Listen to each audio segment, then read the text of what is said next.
السلام علیکم ورحمۃ اللہ وبرکاتہ۔ آج آپ کو ایک آیت کے بارے میں بتانے جا رہی ہوں جسے عزت دلانے والی آیت بھی کہتے ہیں۔ یہ ہم نہیں کہہ رہے، یہ حضرت معاذ رضی اللہ تعالیٰ عنہ سے روایت ہے کہ ایک مرتبہ حضور پاک صلی اللہ علیہ وسلم ایک مجلس سے خطاب کر رہے تھے۔ آپ نے فرمایا کہ صبح و شام یہ آیت پڑھ لیا کرو۔ ایک صحابی نے آپ کی خدمت میں عرض کیا، اے رسول اللہ، یہ آیت پڑھنے کا کیا فائدہ ہے؟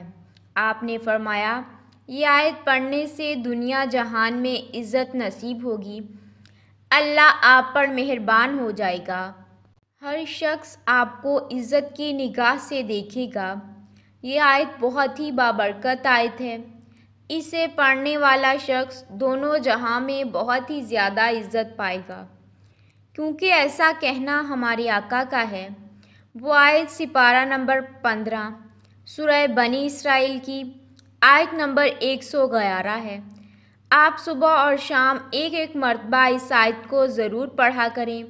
اگر کسی بھی مجلس میں جائیں یا کسی بھی حاکم کے سامنے جائیں تو 3 مرتبہ یہ آیت پڑھ کر جائیں، انشاءاللہ ہر کام آپ پر مہربان ہوگا۔ بے پناہ عزت حاصل کرنے کا وظیفہ ہے۔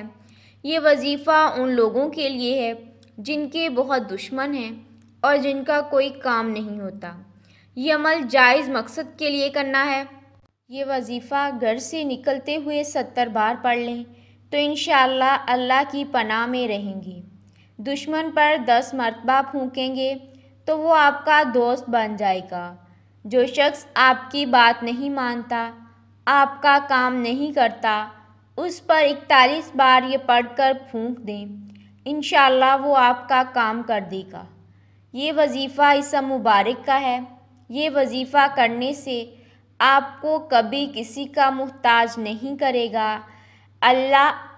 عمل یوں ہے، اس عمل کا عامل بننے کے لیے اللہ کا اسم مبارک یا عزیزو 2.25 لاکھ یعنی 2,25,000 مرتبہ پڑھنا پڑے گا۔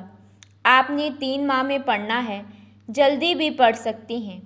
سب سے پہلے 11 بار درود ابراہیمی پڑھنا ہے، پھر پورے دن میں جتنی بار پڑھ لیں۔